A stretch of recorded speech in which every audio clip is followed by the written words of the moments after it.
Okay, so now we've got the recording. And so this is the explicit form on the bottom there for what this projection operator is. And how to read that. So let's go over to the right-hand screen. So I've defined the Kronecker delta. The Kronecker delta is like the Dirac delta, but it's for when the argument of the delta function is an integer rather than a real number. So the Kronecker delta is defined to be 1 if the argument is equal to 0. I've got a good typo here. So let's fix that typo. It's 0 when the argument is 0. So it's 1 when the argument is 0, and it's 0 otherwise. So that's called the Kronecker delta, and I'll usually denote that as delta k of x. And so we can construct the projection operator by saying, let's just make the product of this delta function over every possible site I, and then we sum over we just take a product of those things. And notice that this projection operator has two arguments, the microscopic spin and the coarse grained spin, like this. And then what you're instructed to do in this machine is you compute what happens. You choose the value of the site. So let's see, capital I is 17. That's the 17th block spin. You know what the value of the 17th block spin is because that's specified over here on the left. And then you sum over all the microscopic spins that are in that block spin and compute the sign. And if that gives you the value Si prime that you want, then you get the argument of this delta function is 0, and therefore you get a 1. And if it doesn't do that, then the argument is 0, and so you get 0. That's how the projection operator works. So now I want to talk about the properties of the projection operator. This is slightly formal, but we will, and we won't really use it too much in the future. So let me just go over this. If you look at this projection operator, it's always greater than or equal to 0, and that's because it comes in this way here in terms of this exponential here, and e to the h prime when h is real is always greater than or equal to 0. So that's why the projection operator must be greater than or equal to 0. The other thing is that if I take the projection operator, it's a function of two arguments, Si and Si prime, and now I keep Si fixed, so some microscopic configuration, and I sum over the Si primes, all of the Si primes. So this now, Si prime here, I'm summing over it. So now this is a dummy variable.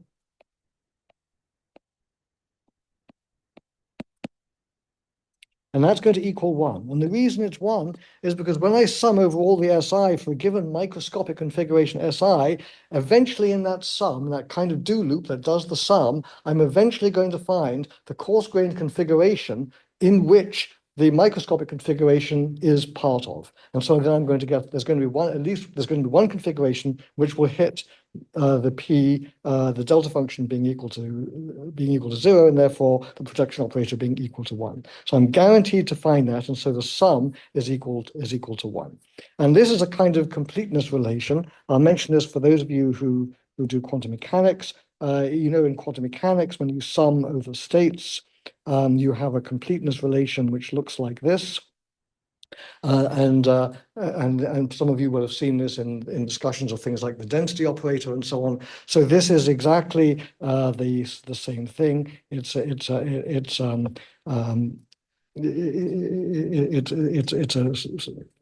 natural formula, and there's a name for it which I've forgotten.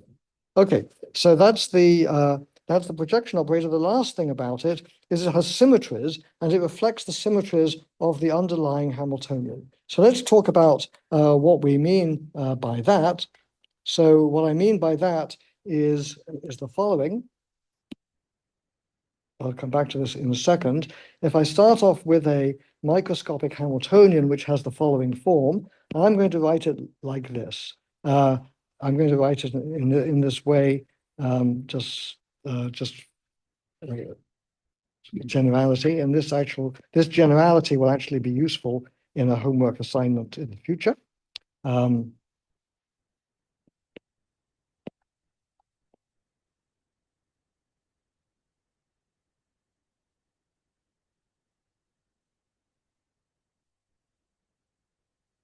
So this might be a particular, oh yeah, yes, this thing is called the completeness relationship. Right. That's a subscript one on the K. Yes, thank you. So that would be if that is the form of the Hamiltonian, in general, and then when I coarse grain and get the coarse grained Hamiltonian now for n prime spins, that will have the same type of form, but now with new coupling constants.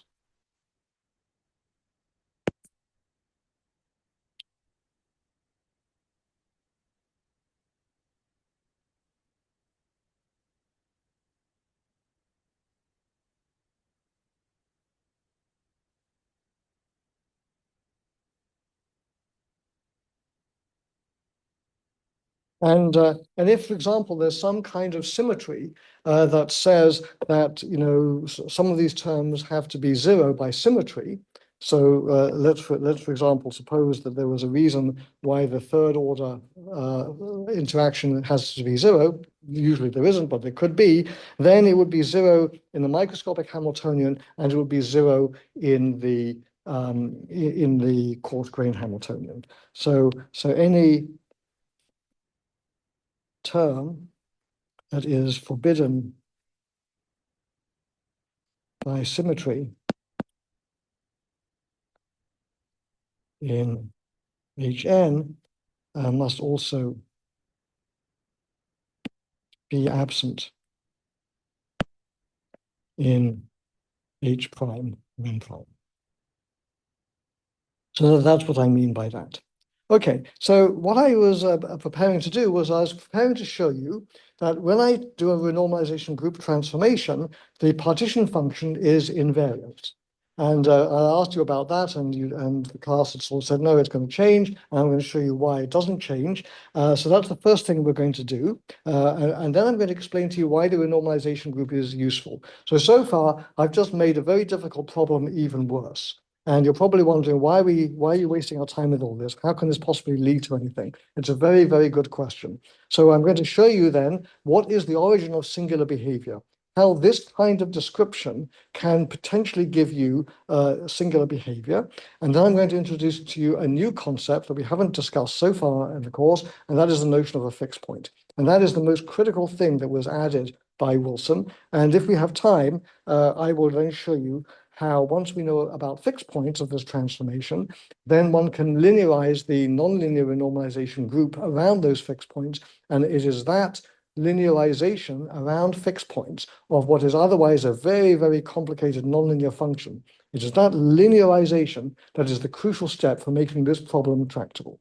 All right. So with that said, let us continue then with the partition function. So I think I'll just carry on over here on the next page. Okay. So partition function invariant.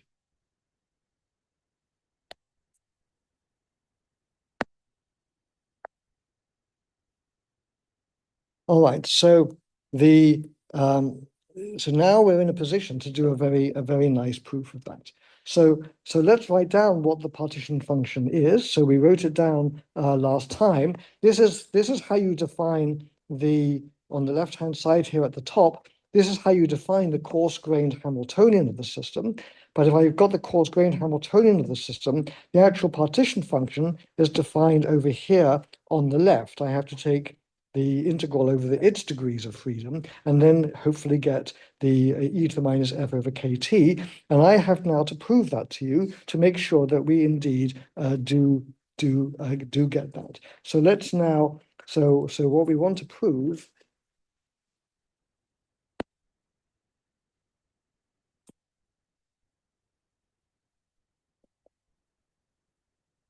that e to the minus f over kbt, which we know over here is the trace of our microscopic configurations, e to the h n, the original one. And now I want to prove to you that indeed, if I coarse grain it in the middle here. So for example, now I have the trace over the coarse-grained spins, e to the h prime of n prime. I want to show you that that is the same thing, and along the way, the same kind of proof also tells you that if I write down my Landau theory and I have a coarse-grained order parameter, and I write this down in terms of beta times my Landau free energy, which we've talked about before, that if I do that, it also gives me the original partition function.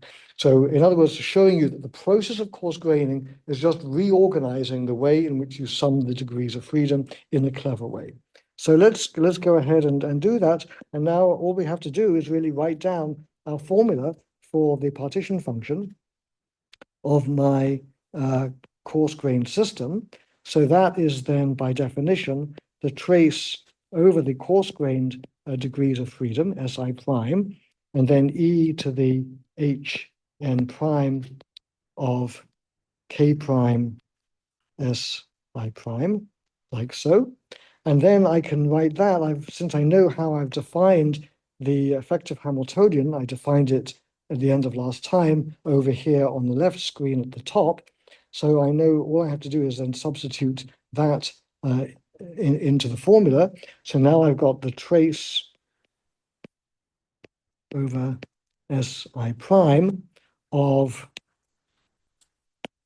the trace over the microscopic spins of the projection operator Si prime, and then my microscopic Hamiltonian e to the hn of the k's and the s's. So that's what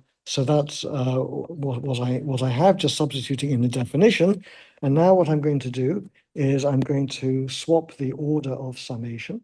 So now I can write this as the trace over the microscopic spins over the trace of Si prime, P of Si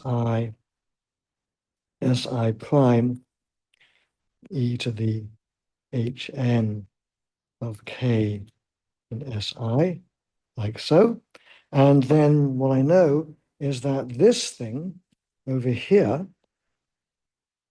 this thing is equal to 1 by completeness.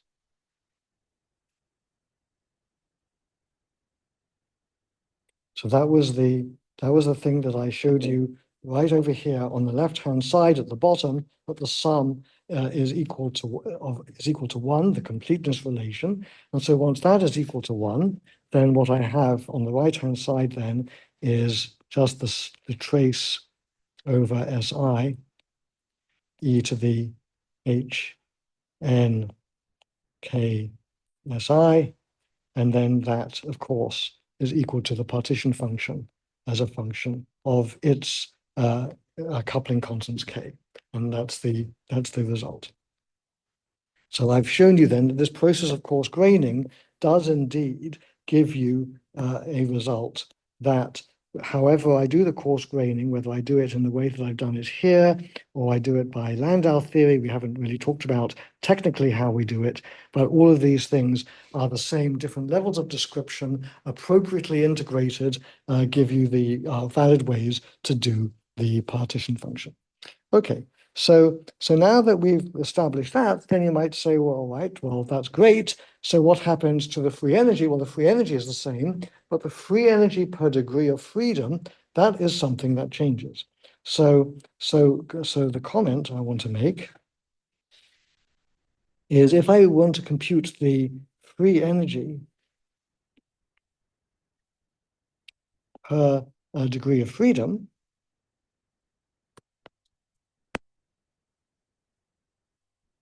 so that was G is equal to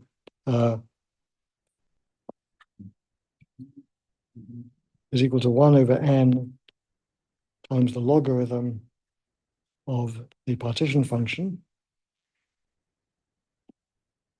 So that's the free energy, that's the free energy per degree of freedom, and then that is equal to the 1 over n L to the D times L to the D times the logarithm of Z n prime K prime. So all I've done is multiply the top and bottom by L to the D, and I've replaced Z inside that by Zn prime because they are the same. And then we remember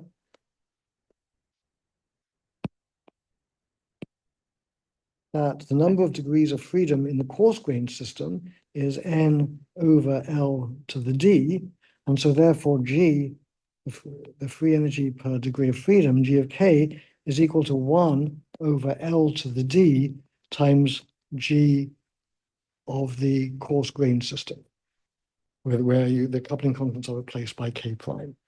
And so that's the free energy per spin transforms as the number of spins changes under coarse graining. Yes. Yeah, so it's a quick question. When we were talking about the symmetries and the projection operator, so is this statement about the projection operator itself then, or the RG transformation then? Well, it's really both because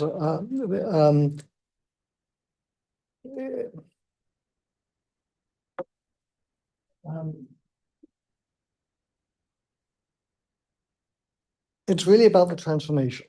I'll tell you, sorry, I didn't mean to say that.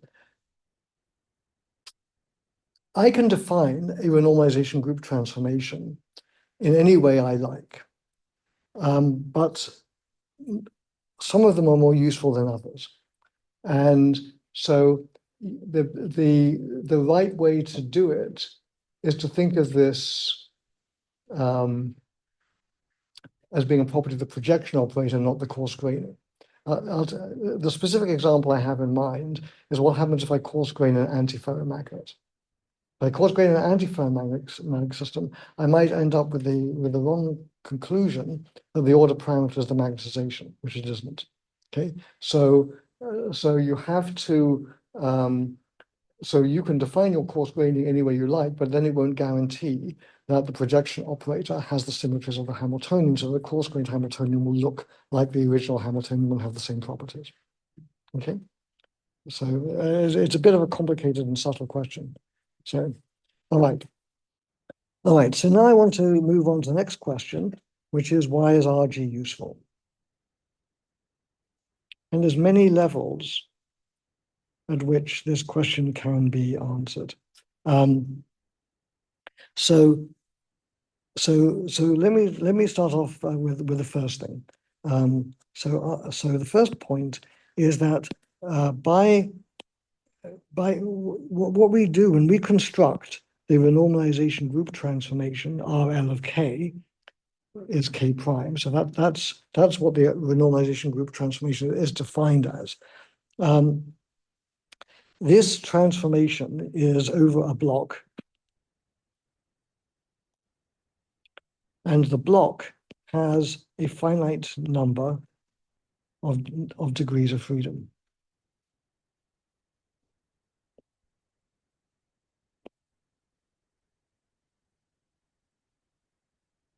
And because it has a finite number of degrees of freedom, that means that it is analytic. And because it is analytic, that means it is easy to approximate.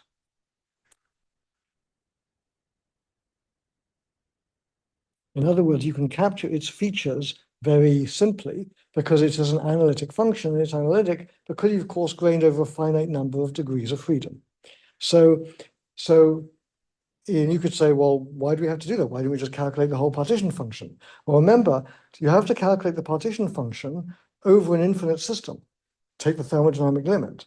So it's not analytic. So it's very difficult to make approximations for non-analytic functions. That's the first thing. The second thing is I have to be able to deal with an infinite number of degrees of freedom.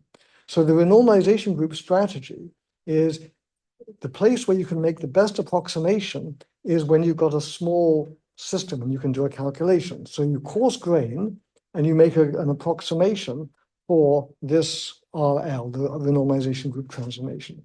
But the next thing is you say, well, how do I get a phase transition out of this? Okay, that's the next thing, the part we're going to talk about in a minute, which is in order to do that, I have to iterate the renormalization group transformation, but I have to iterate it an infinite number of times. Okay, if I'm going to end up block spinning over an infinite number of systems, I do that by taking block spinning by a finite number and then block spinning those and block spinning those. And I have to repeat that recursion relation, that iteration of the renormalization group. I have to repeat it an infinite number of times in order to obtain a thermodynamic limit.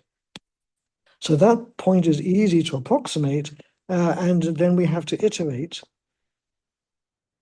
an infinite number of times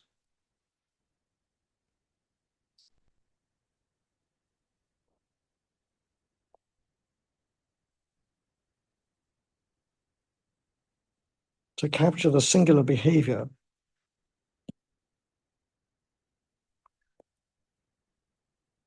of phase transitions.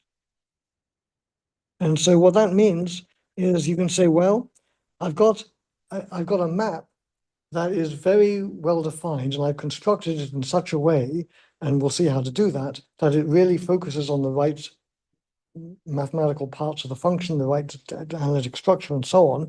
And then I iterate that map an infinite number of times, and that is an easier thing to do than trying to do the whole thing in one go.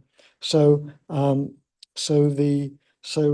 point is, because it's easy to approximate, that means that it is a much more accurate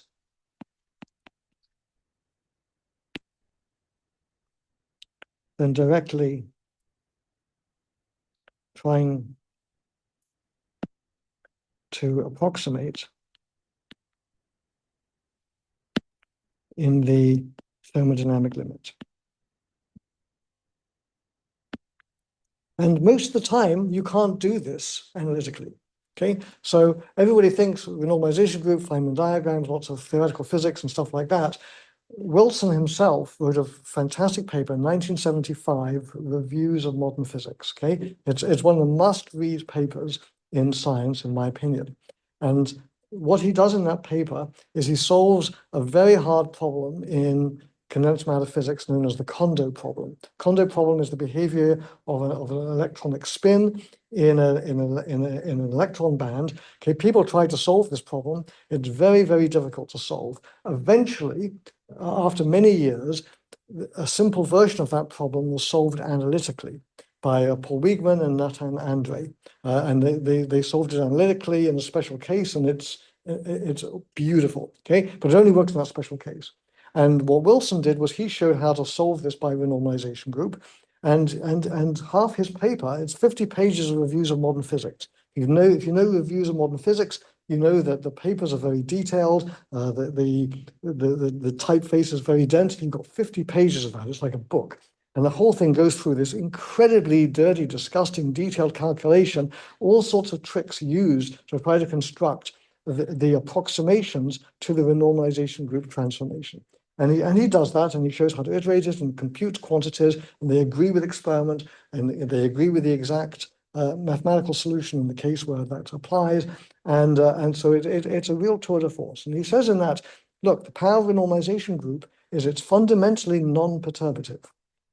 Okay? So whenever you're seeing people do renormalization group, you're doing perturbation theory, Feynman diagram, and so on, it looks great. But you have to remember that the great strength of the renormalization group, it's non-perturbative, and because it's non-perturbative, it captures things about phase transitions that other methods cannot capture.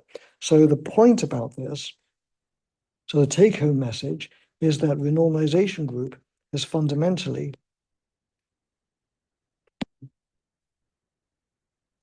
non-perturbative. And because there's nothing perturbative in what I'm saying, the only part where you might do perturbation theory is to construct this renormalization group transformation for a finite number of degrees of freedom for a block spin. Well, there perturbation theory can be really accurate because you're just dealing with a finite number of degrees of freedom. So that's so basically So the way I would think of it is like this, pre-RG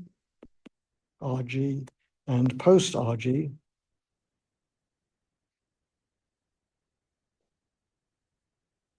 What you do is you say before RG, you compute Zn as n goes to infinity, and post RG, you compute RL of k, and then iterate n goes to infinity times. So that is the big conceptual difference. Okay, so now you might say, well, okay, suppose we do that, where do we get the non-analytic behavior? So now I want to answer that. So question, how do we get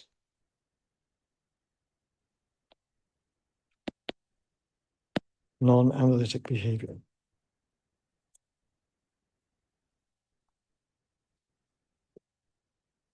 Okay, so I want you to imagine the following example.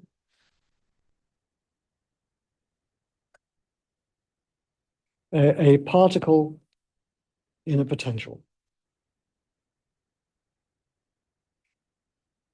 And let's make it one-dimensional, just to be easy. And we're going to say that the motion is overdamped. So overdamped means that we ignore inertia.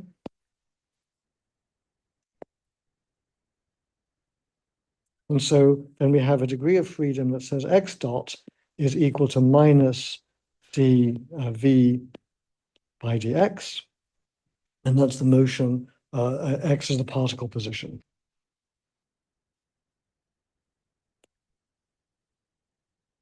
Okay, so let's have a look at what this might look like. So here I'm going to draw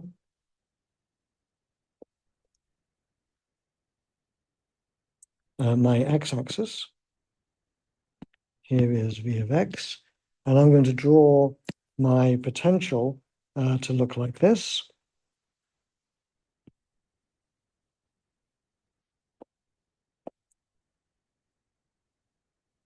Okay, something like that. And so now I want to, so this is the potential, and what I want to know is what is the behavior if I start the particle off in different locations on this potential. So let's suppose, for example, I start off with a particle over here. So what's going to happen is it's going to go downhill. It's going to keep going downhill. And then eventually it's going to get to the bottom over here, and then it's going to stop. So at this point over here, it's got to the bottom, and then it stops. If I were to draw on the horizontal axis little arrows showing you the velocity of the particle, so it would start off like this. Here is the particle, then it's going like this, and it's going like this, and it's going like this, and then eventually it stops over here, and it will not move from that point because it's reached the bottom. Let's suppose then I started the particle, let's say up here. So then the particle will go down the hill to here, and so on. And if I draw the arrows for that, it's going to go like this. And eventually it will reach that same fixed point. Then I might, so I'll say that this thing over here is a fixed point. I'll call this point x sub a, and this is a fixed point. It's called a fixed point because if I start off the particle there, under the equation of motion, it will just stay there because at that point, dv by dx is equal to 0, and so x dot is equal to 0, so it's just going to stay there. Okay, so now let's suppose I say, fine, well, all right, now why don't we start off over here? So let's suppose I start off over here while it's going to roll downhill and eventually get to here. And so there's going to be a fixed point over here, which I will call x sub c. And if I were to draw the arrows for that, they would look like that. And then if I started over here, then it would roll downhill like that and eventually get to the same fixed point. And so I would have my arrows looking like that. And so I have another fixed point over there, which is xc. And then you might say, well, what about at the middle? So you're right, there should be something at the middle. So if I started right up here, right at the top, at that point, it will just stay there. And so we know that there's another fixed point over here, and I'll call that fixed point x sub b. Okay. So if I start to the left of the fixed point xb, I will then roll down to xa. If I start on the right, I will roll down to xc. And so so one of the things that you can see from this is that there's two different types of fixed points. If I look at this fixed point xa, you can see that all the flows go into it. So we'll call this an attractive fixed point. And if I look at the fixed point in the middle, that one, all the flows go away from that. So this is a repulsive fixed point. And then if I look at the one at the bottom, well, on xc, this one again is another attractive fixed point. So that's just terminology for you. And this picture on the horizontal axis, the arrows going into the various fixed points, this is called a flow diagram, because it literally shows a flow as the particle moves. Okay, so that's this picture here. Now I want to talk about making a map. So the map we're going to make is the following, and let's see if I can squeeze it in here without making it illegible. So I'm going to draw on here.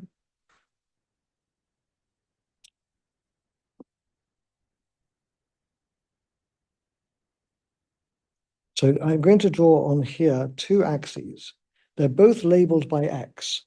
So this axis here is going to be the initial position, which I'll call x0, which means x of t equals 0. So that's what I'm drawing on the horizontal axis.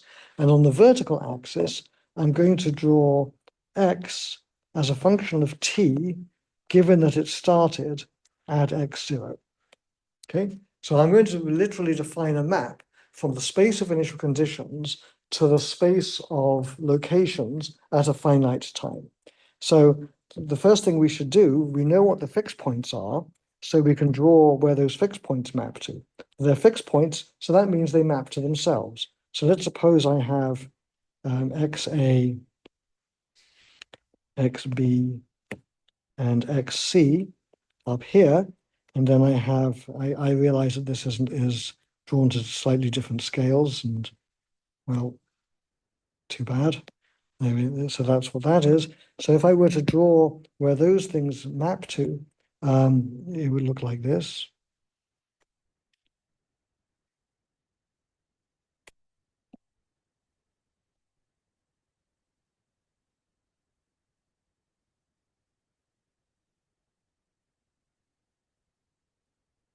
Okay, so it's not a square, it's rectangle. I apologize for that.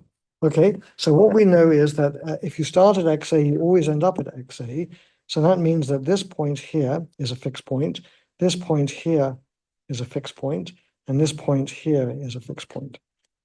Okay, so now let's draw what we think this map is going to look like for any time that is less than infinity. And I'm going to just draw you the answer and let you check it afterwards to make sure that you agree with this. So I reckon it's going to look like this. Okay, so that's what I think it's going to look like. So this is here. I'm drawing x of t and x naught, and t is less than infinity. And you can ask, well, what do we expect is going to happen when t goes to infinity? Well, if t goes to infinity, then I'm going to get a somewhat different picture, because if I send t to infinity, what's going to happen? If I start anywhere between xa and xb, I'm going to end up at xa. So if I start anywhere between here xa and xb, anywhere along here, my end point when t goes to infinity is going to be just xa. So this is going to be the behavior when t is going to infinity. Similarly, if I start to the right of xb, after a long time, I'm always going to end up at xc. And so this is going to look like this. And then there's going to be a discontinuity here. So this map here, this is x of t and x naught for t has gone to infinity. And so you can see that there is a discontinuity here as I take the limit t goes to infinity. Okay, any questions about that?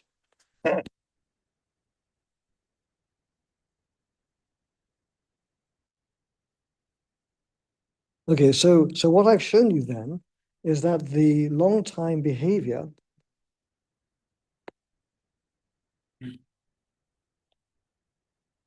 of the particle position is a discontinuous function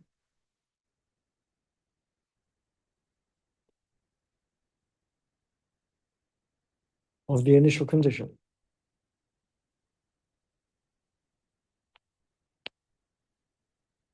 And so that tells you that there is a non-analyticity.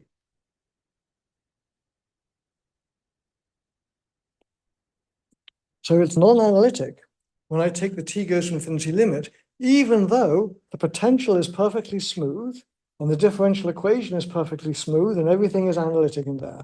So as long as I just take small steps, you could just step moving, t one step at a time, you will have perfectly analytic maps that happen. In other words, start off with the particle over here on the left, over here, and then evolve it for a certain amount of time. The position it goes to next will be an analytic function of the initial condition. Now take that new position as being the initial condition for another transformation, and so on and so forth. If I do an infinite number of those repetitions, then I get this discontinuous function that maps the initial condition to the final condition. And so that's how an analytic map can, with an infinite number of iterations, give you a non-singular, a non-analytic function. So basically, if you iterate x of t to x of t plus delta t, and then look at the map from x of t to x of t plus delta t, and then iterate an infinite number of times,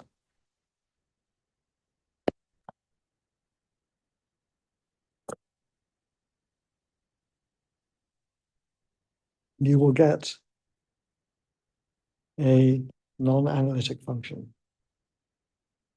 even though the actual map is perfectly smooth and analytic.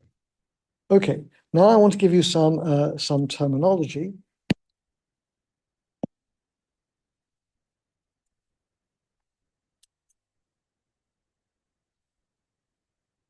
So we know that if I start off with my x naught being greater than xb, then I will flow to the critical point, to the fixed point xc. And so this region, x naught is greater than xb, that's known as the basin of attraction of the fixed point xc, xc. And similarly, if I were to write up what is if I look to the region x naught is less than xb, then that goes to xa, and so that defines the basin of attraction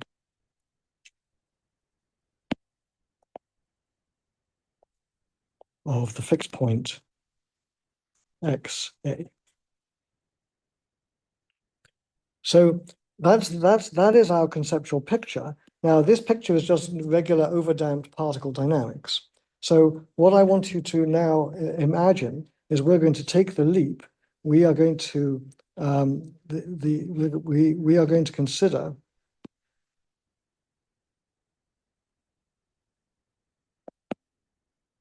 a similar process,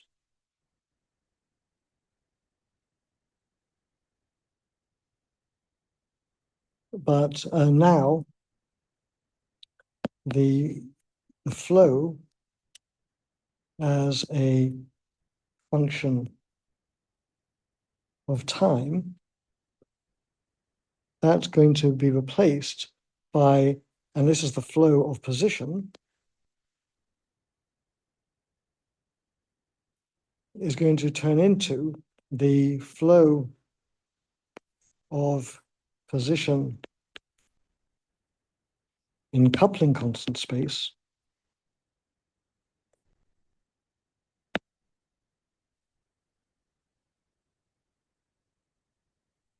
as a function of scale, i.e. successive RG iterations. So that is the picture. Okay, so is this analogous picture clear to people? Anybody have any quick questions about terminology or the ideas? Yes, Andrew. You go back to the graph you just drew, plotting position against. Yep. initial. Mhm. So it exactly describe what's going on here. You vary the initial position Mhm. of this green graph from X sub A to X sub B. Mhm. And with that, there is no change in the position with time. Only if the time goes to infinity. If I start anywhere between XA and XB, it will eventually end up at XA. Yeah. So therefore, if I draw the map between where I start, which is on the horizontal axis, and where I finish up on the vertical axis, it's always going to be on the vertical axis along the line XA, independent of where I start on the horizontal axis. Okay, got it? All right. Okay, good. All right, thanks for the question. So now we're going to now go back and talk about. You finished? Well, I was just gonna ask that's plotted at T is equal to infinity or T goes to, right? Because it says here T goes to infinity. Okay. Okay. All right. So now let's look at the fixed points in phase transitions in RG. So now we're going to go back and think about statistical mechanics. So we're going to ask, well, what does a fixed point mean? So what a fixed point means is this. If using this notation for the vector of coupling constants, K prime, what that's going to be is a renormalization group transformation starting from an initial set of values, K. So that's what the renormalization group transformation is. And now I'm going to ask, well, what is a fixed point? Well, a fixed point is one that stays the same. So a fixed point is in coupling constant space, where I take the renormalization group transformation acting on that point in coupling constant space, and I end up at the same place. So that's what a fixed point is. Okay, right. So that's easy. Now, remember how the correlation length transforms.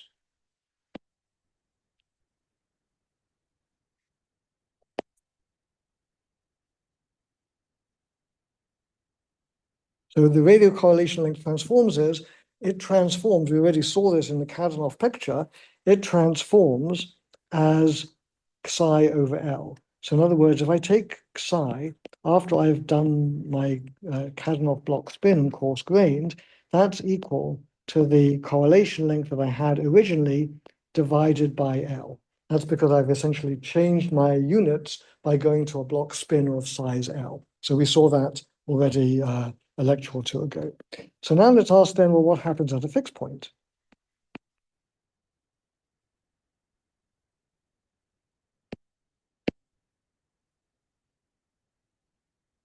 So we're looking at a fixed point now of the renormalization group transformation. So let's write down the equation.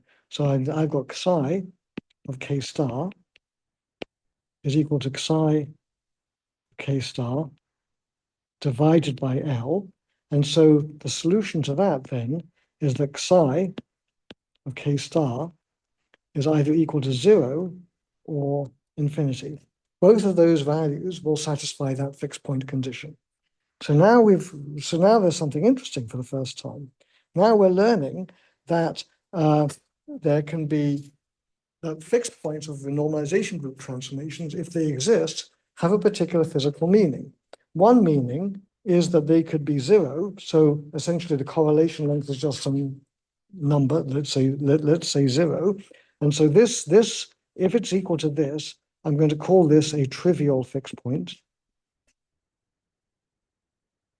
And it's trivial, and we'll see that its interpretation is that this corresponds to the phases of the system.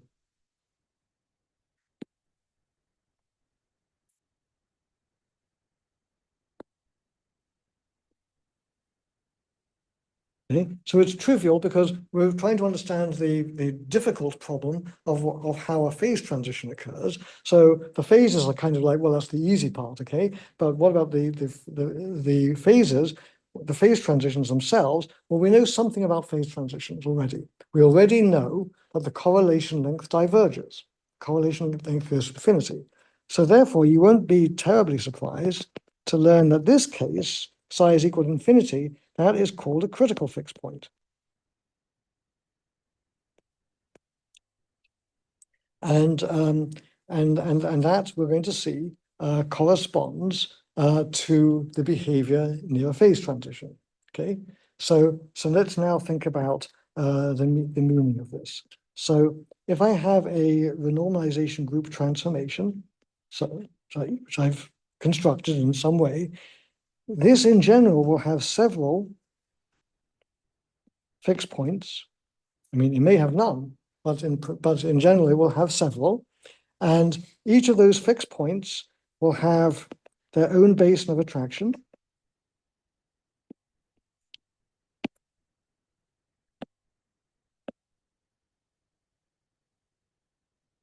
And you will only reach those fixed points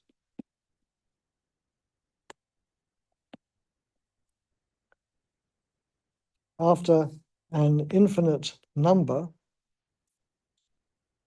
of RG transformations.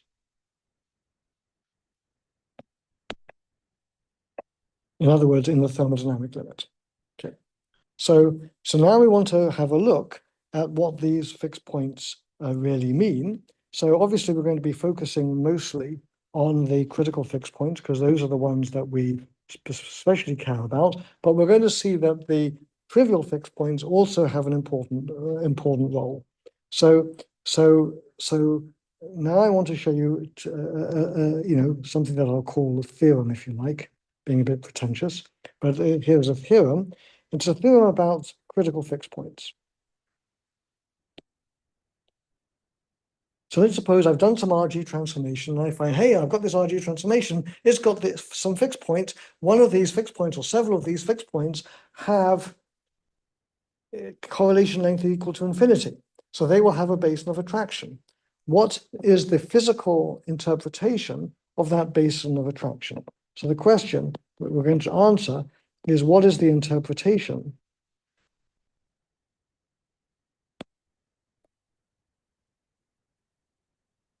of a critical fixed point? And more importantly, what is the interpretation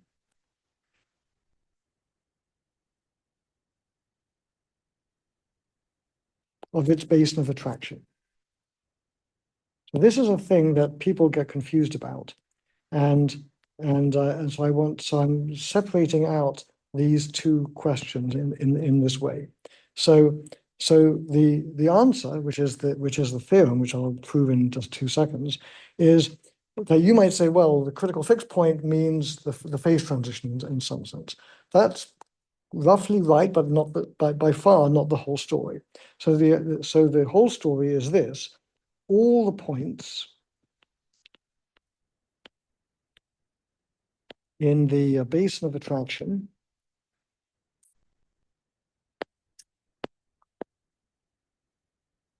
of a critical fixed point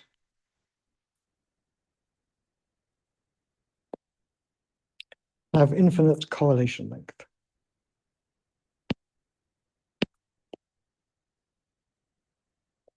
Okay,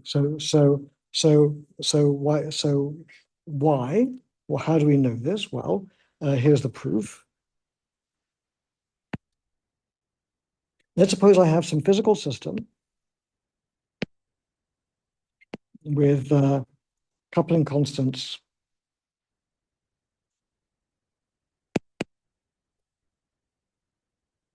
some k. Okay, so add some value. Now I'm going to do n renormalization group steps. And after I've done n renormalization group steps, what I have is the nth iterate of my initial coupling constant. So I'll call that k sub n. Okay, so that's the nth iterate. It's where I am in coupling constant space after I've done n iterations. All right.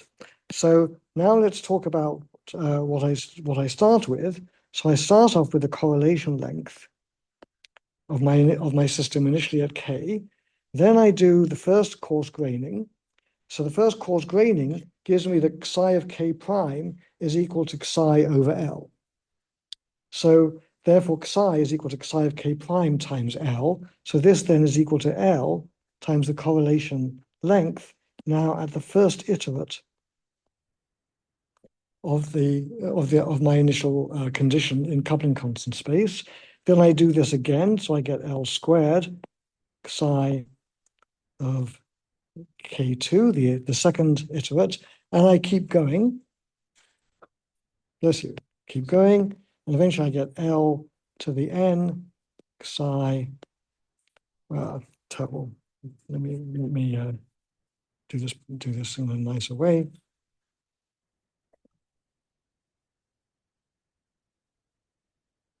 Is equal to L to the n psi of k of n, like that, after n times. And now I'm going to take n goes to infinity. So I do an infinite number of iterations. And remember that L is greater than 1. Now, if I'm constructing my coarse graining transformation, L is greater than 1. And so therefore, that means that the right-hand side goes to infinity. And it goes to infinity. And if psi of k infinity is a critical fixed point, then that means that psi of k is also equal to infinity. So I start off with psi, so I know that it ends at k infinity, and psi infinity is equal to infinity. It's multiplied by a number L, which is greater than 1 to a large power, to an infinite number. So that also is definitely not going to 0. If L was less than 1, it would go to 0, and you'd say, well, it could be finite, but it's not. And so therefore, all of these chain of equal signs ends up at the initial condition. So therefore, the initial condition where we started from means that psi of k is equal to infinity. So in other words, just to paraphrase what I just showed you, if psi of k maps eventually into the critical into the critical fixed point, so psi of k is in the basin of attraction. Sorry, not psi of k. If k is in the basin of attraction of a critical fixed point, then it has infinite correlation length. And so if it has infinite correlation length, that means that it corresponds to a system at its critical point. So let's draw a picture of that. So what is the meaning and implication of this?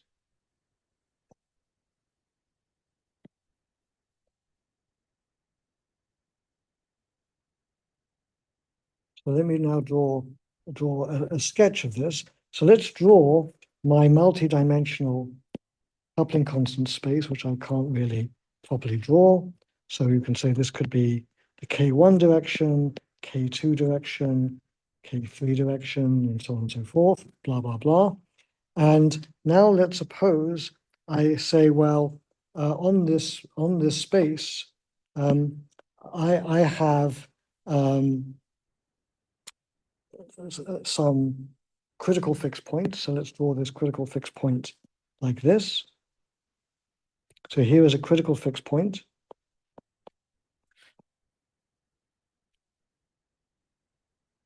There it is. And now I'm going to say, if I start at a certain position, let's say 1 over here, here's position number 1, then I flow in some way, blah, blah, blah, and I go into that critical fixed point. If I start at this position over here, let's say 2, and I look at the flow, I go into that fixed point like so. I start over here at say some position 3, and it does some trajectory and eventually gets into that. And so basically, once I know all the things that flow into that critical fixed point, I can then join them all up and I can find a manifold, which I'll sort of draw like this, to indicate it's some complicated manifold in this coupling constant space. And every point on this manifold, this is a manifold of all the points in the coupling constant space that flow into the critical fixed point. And so all of these different systems, so let's say system 1, system 2, system 3 that I just drew there, this might, for example, be the nearest neighbor Ising model.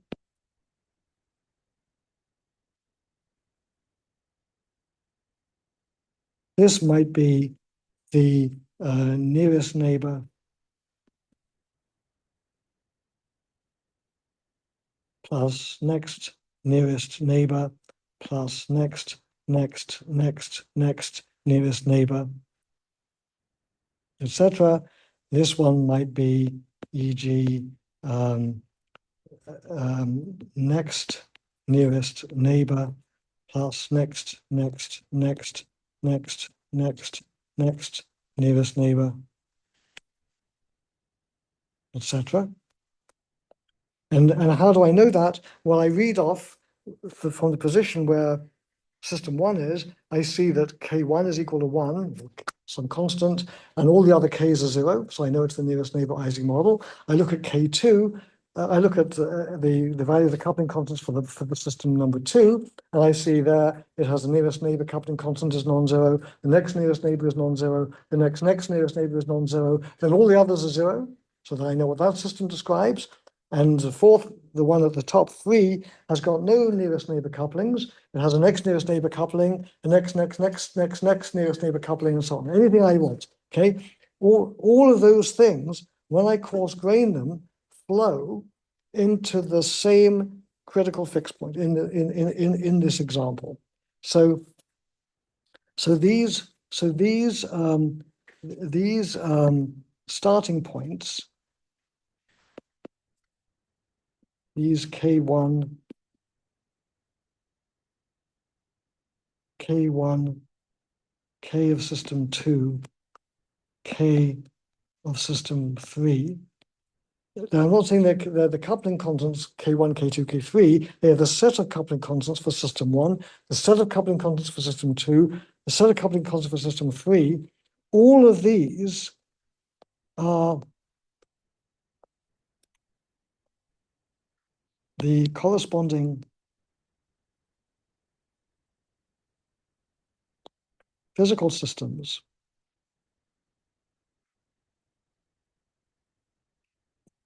at the critical value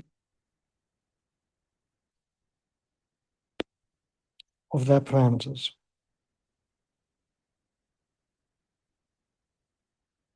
And we know that the critical value, because they all have the correlation length equal to infinity. So I agree with you on the question. I'll come to you in just a second. Let me finish the thought here.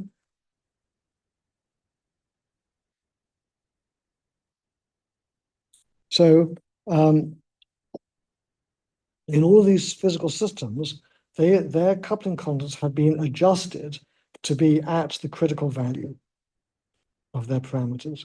So this then is one of the reasons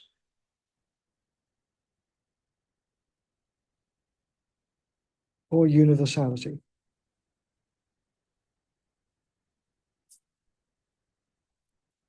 In other words, I can coarse grain seemingly different physical systems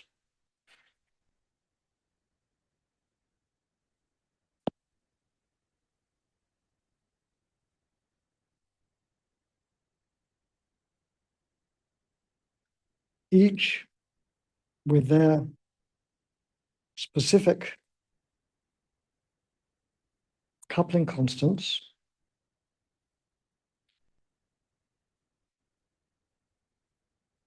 adjusted so that those systems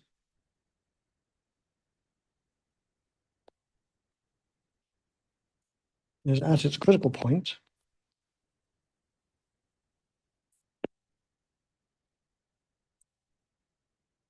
and that puts them on this manifold, which we will call the critical manifold.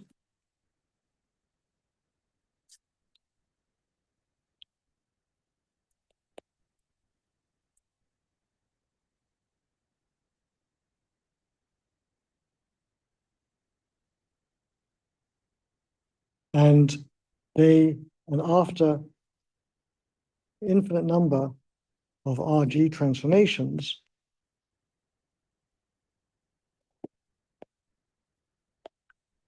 they flow to the same critical fixed point. And because it's the same critical fixed point, then they must have the same properties, the same critical behavior, and so on. And we'll talk about exactly what part of it they define. So the fact that they go to the same critical fixed point under coarse graining tells you that these different physical systems have, in fact, identical critical behavior, even though their values of their parameters are very different. Okay, so I'll let you think about that. I will answer Gregory's question. Yeah. We'll try to. Is the converse also true? Like, can we still make an equivalent statement about the trivial fixed points? I'll talk about I will talk about the trivial fixed points later. Okay, they all correspond to the low temperature and high temperature phases of the system. So ultimately what we will see is if I'm at a temperature less than the critical temperature, then any physical system which is less than the critical temperature will flow to the same low temperature fixed point at 0 temperature. And then I will look at what the coupling constants look like for that, and I will deduce that in that fixed point, there's a very strong nearest neighbor interaction, and so I'll know that that fixed point corresponds to the system being ferromagnetic. And if I'm above the critical temperature, I will see that it flows to another fixed point where say the coupling constants that describe the interactions flow to zero. And therefore, the phase above Tc corresponds to the paramagnetic phase. So we'll be able to use this flow, just like you're saying, for the trivial fixed points to then construct the phase diagram of the system. Okay, does that answer your question? Yeah, so basically we're somehow magically guaranteed that the correlation length will decay fast enough compared to the L to the power of n Sn goes to. That's correct. That's correct. So for the critical fixed points, it doesn't, and for the other ones, it does. Okay. Now, yes, go ahead. You earlier said that tuning this performing iterations. Sorry, you said that K is the one that's tuned to make the system at criticality. Yes. Earlier we were tuning temperature and not J in the spin system.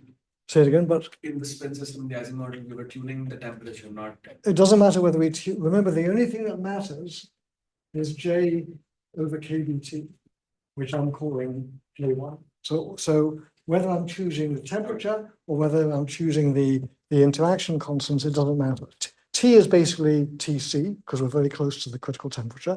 So it's just a scaling. Okay. So, all right, now I notice here that I was very, very careful. I said that this is one of the reasons for universality. One of the reasons, not the full explanation. So sometimes people say, okay, that's the same thing. You start off with a physical system, the next nearest neighbor Ising model, you tune K17 to be 1.3942651, and then you measure the correlation length, it's infinity. So I know that if I coarse grain that system, whatever happens, it will eventually end up at the same critical fixed point as the nearest neighbor Ising model would have done if I'd started with that. And we'll see that later. Okay, we'll actually construct that. So you said that's the reason why the critical behavior is the same. Okay, but it's not so, it's not. And here's the reason. Okay, so now you need to think about this. But so it's not the only reason. And now I need to explain why. And why is it not the only reason? Well, the reason is this. When we talk about critical behavior,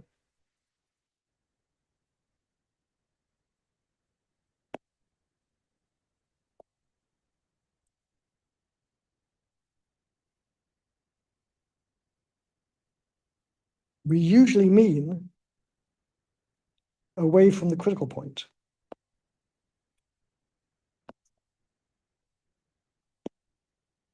Right? So think about this. I say, oh, well, let's have a look at the heat capacity. So for example, we might say, well, I want to compute the heat capacity. That goes as T minus Tc over Tc to the power minus alpha, where T minus Tc is close enough to the critical fixed point that I see power law behavior.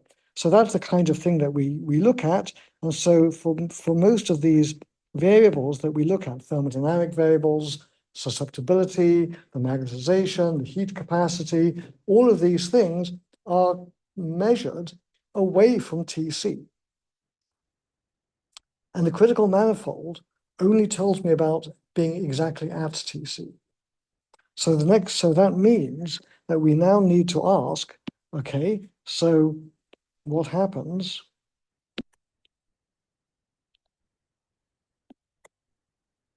if you are off the critical manifold?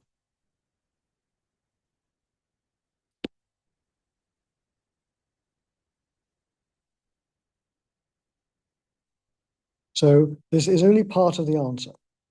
And the next part is truly fantastic because we're going to see that the behavior away from the critical manifold is very, very sharply constrained, and that's what we're going to spend most of next lecture talking about. So what I'm going to do is I'm not going to be able to finish this today, but I'm going to just get started on saying now we need to ask. Bless you. Now we're going to ask, what is the local behavior of the renormalization group flow off the critical manifold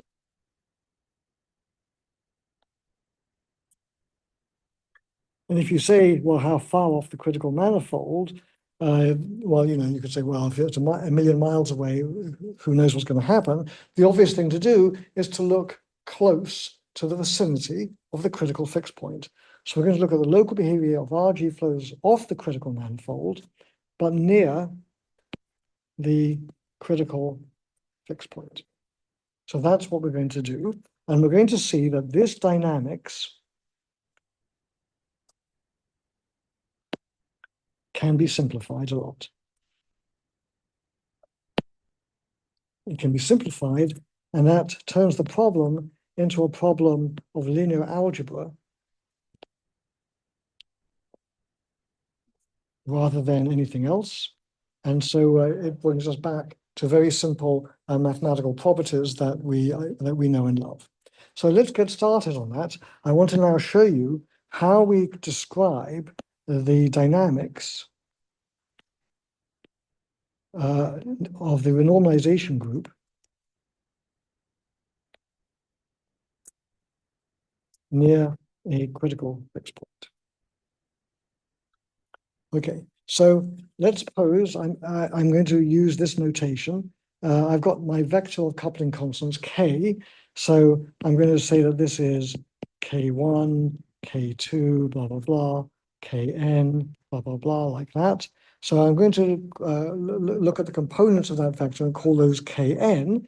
And so what we're going to say is that let's start with kn is equal to the fixed point value kn star plus delta kn.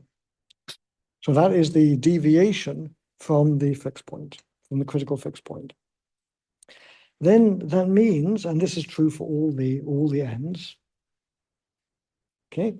So then my starting Hamiltonian is now the Hamiltonian evaluated at the critical fixed point plus some perturbation like that. And as we do the iteration of the renormalization group transformation, the k's change, and therefore the Hamiltonians change. So in a very real sense, as we do renormalization group transformations, the Hamiltonian of the system is moving through Hamiltonian space as defined by the values of the coupling constants in the allowed degrees of freedom that are present in that class of systems. So we'll call this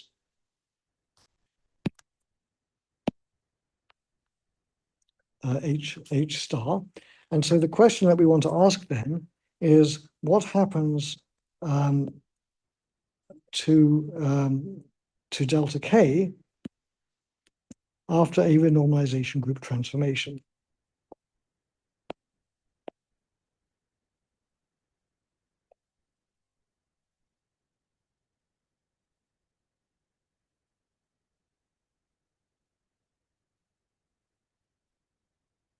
So the answer is this. Well, the nth component is now going to transform to a different value, and is going to be the fixed point value plus now a new deviation from the fixed point, which I will call delta kn prime, like that. And I can think of this as being kn prime as a function of all the other coupling constants, like so. Because when I flow, the vector delta k is a point. The position in coupling constant space moves to a new position in coupling constant space, so all its components change. So the change of any particular component is a function of all the other components as well. So this kn prime is a function of all the other coupling constants, and this is some, in principle, very complicated function.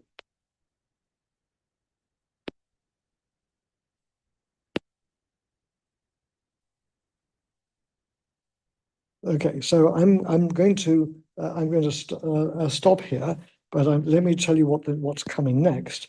So what we're going to do next time.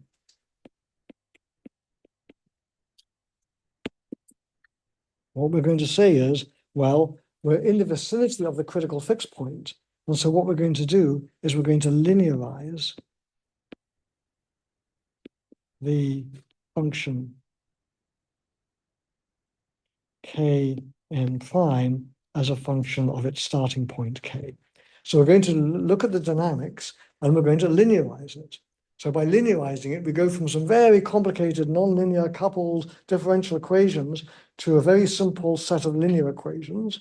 And those linear equations can be written down in matrix form, and then we can start to use matrix theorems in order to analyze what the behavior is. And we're going to see that that behavior is extremely simple to characterize. And that classification of the behavior is what we will call next time relevant and irrelevant directions in coupling constant space. So next time we will understand how to simplify this. So I'm going to stop here rather than get started on anything new. I'd be happy to take any questions. So let me stop the recording